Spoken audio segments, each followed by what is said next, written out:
What is going on, guys? Carter here with Edge Mindset. Welcome to the channel. Appreciate you being here. Let's talk about a NAF here. But before we start, let me just say thank you for liking, subscribing, and commenting. If you're doing those things, if you're not doing those things, please take a minute to do it. I know it's cliche, but it's really the only thing I got going here, man, is seeing those subs go up, seeing those comments, interacting with people. Without that, I got nothing. So it may be inconsequential to you, and it may seem cheesy and pointless, but to me, it's a big deal. We're looking at a Maxace knife. Now, you may notice, I didn't say what knife. That is because I honestly kind of don't know. I mean, I do, but it's kind of a weird story there. So when this knife first came out, it was called the Maxace Hydra. And that is what I purchased. I got it pretty early on.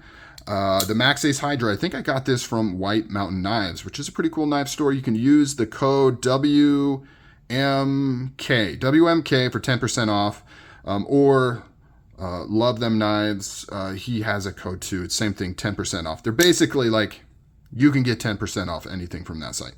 Not my affiliate link. I get nothing from it, but pretty cool guys. Like, they've always been good to me. In fact, they've gone above and beyond. So very cool. White Mountain Knives. They got some kind of more obscure knives as well, including ones like this. So Maxace Hydra, sorry for the derailment there. Maxace Hydra, that's what I bought. Now, when these came out, people very quickly noticed that they spelled the name of the knife wrong. You can see right there, Maxace, Hyrda. Hyrda. Maxace Hyrda. So they spelled it wrong on the inside of the backspacer there. Now, I believe that they made some alternate versions spelled correctly that you could get. But then, very, very soon after that, they changed the entire name of the knife to the Titanus 2, which was A, interesting because they changed the name at all, and B, it's interesting because this bears no resemblance to the Maxace Titanus. It is a completely different knife, completely different design. I mean, it has a similar design language, sure. It really does. But normally with Maxace, when they do their, 2 or whatever, it's very slight changes. Sometimes unnoticeable changes, right? So to do an entirely new model and then call it the Titanus 2 and it really isn't a Titanus 2 was interesting. You can see 4-inch blade, very big, 9 inches overall.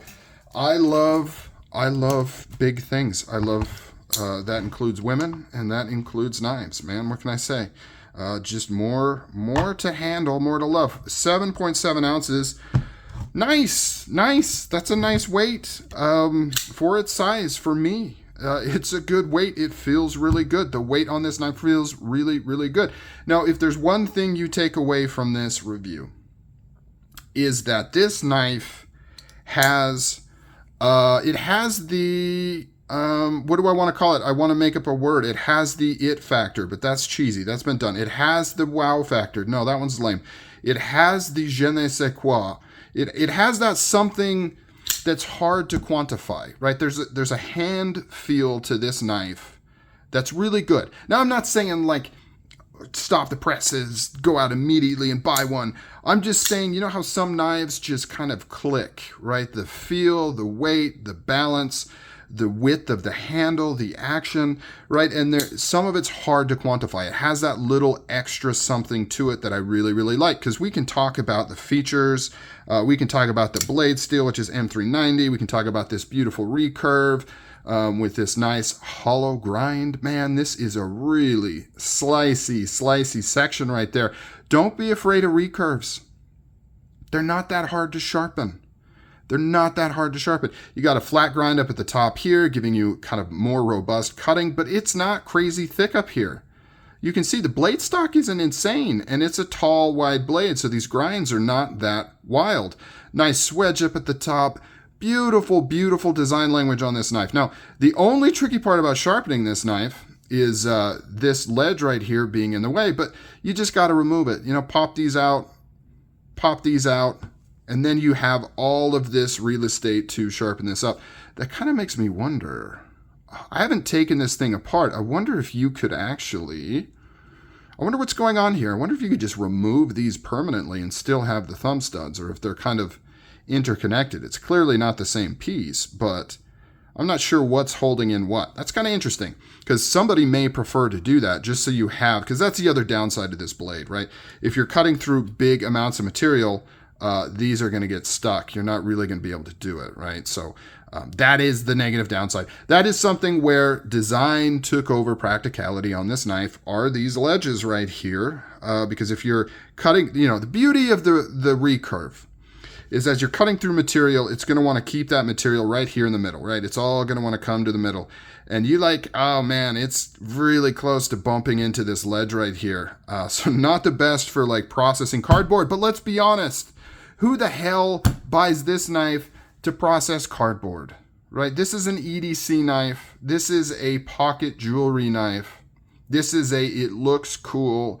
It's tactile. It has awesome sound and reverb on this thing when you cut it open. And you're just going to be opening some packages with the front here. You're going to be cutting some string. You're going to be opening some things, right?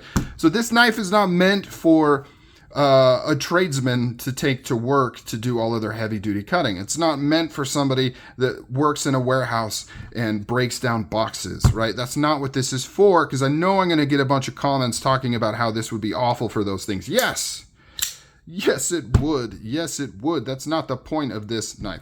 Let's keep moving down here. We've got beautiful titanium. I love this dark acid wash with all this stone washing. It's got the Maxace stuff going on. It's got all the design stuff.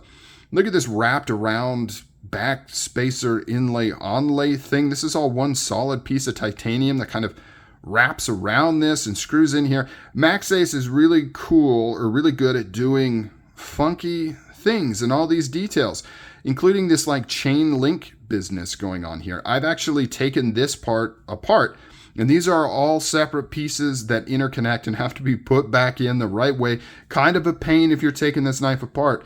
Be prepared. This can get a little tricky, and you've got to put them in the right way. It's possible to have them flipped, and it'll technically go together, but it's not going to fit together like this. So keep that in mind. And look how this like speaks to this. It like echoes and mirrors that design right there. You got a nice pocket clip. It actually goes in and out of the pocket very, very well. Now we've got this guy right there that looks like zirconium. That looks like zirconium. I don't see anything in the documentation that says it's zirconium, but it sure looks like zirconium or tungsten, but I doubt it's tungsten. So I'm thinking that's a zirconium inlay, just kind of in there, right there, with no mention in the documentation that it has zirconium. So I could be wrong. This has an inset liner right there, so it's kind of a sub-frame lock inset liner type thing going on. Everything is done so well. It all fits together. There's no play. There's no slop. There's no nothing. It's perfectly centered. Like the machining on this thing is outstanding.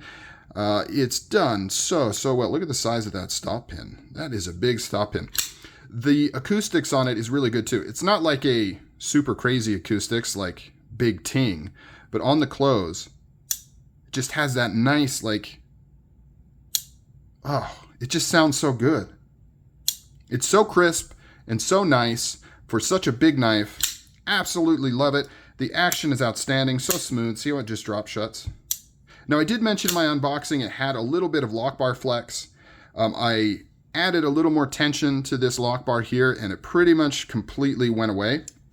So if you have that and it bugs you, it doesn't indicate that the lock's going to fail. It just simply means some things are flexing a little bit. You can add a little more lock bar tension. It is a little trickier on these inset locks though, because it's harder to gauge how it's bent over.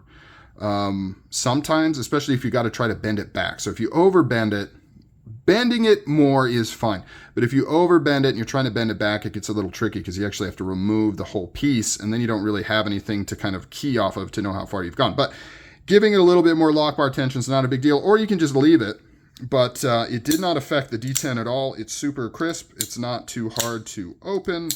Works really, really well. Running on bearings, of course. But let's be honest. The point of this knife is to look cool. Like, it is one of the knives that I've actually grown to appreciate more the longer I've had it.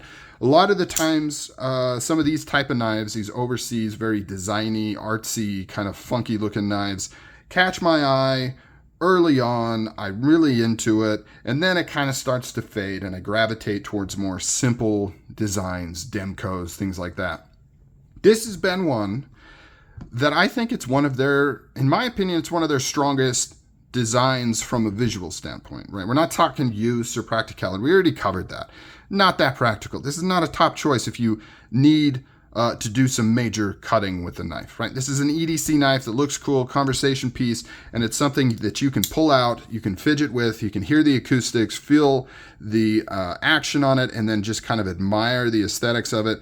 Look at all the little details, things that honestly you kind of notice but don't notice the first time you see it. That's what this knife is for.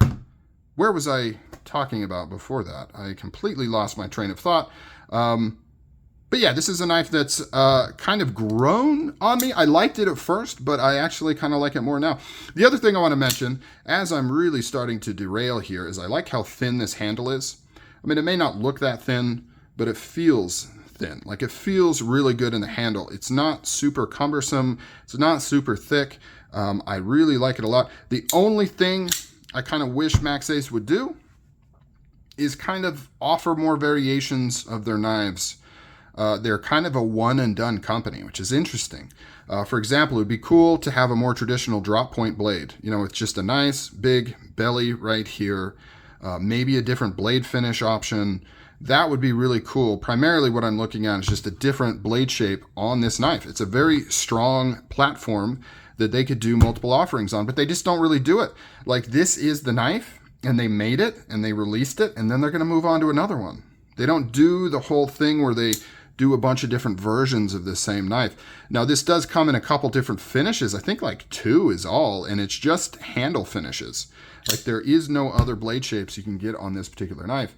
What Maxace does instead is they just design a whole new knife, which also goes back to why it's weird that they called this the Titanus 2. Kind of a strange step. But yeah, the Hydra, the Hydra, the Titanus 2, whatever you want to call it, this one is a solid offering. Oh, let's talk price if you've made it this far.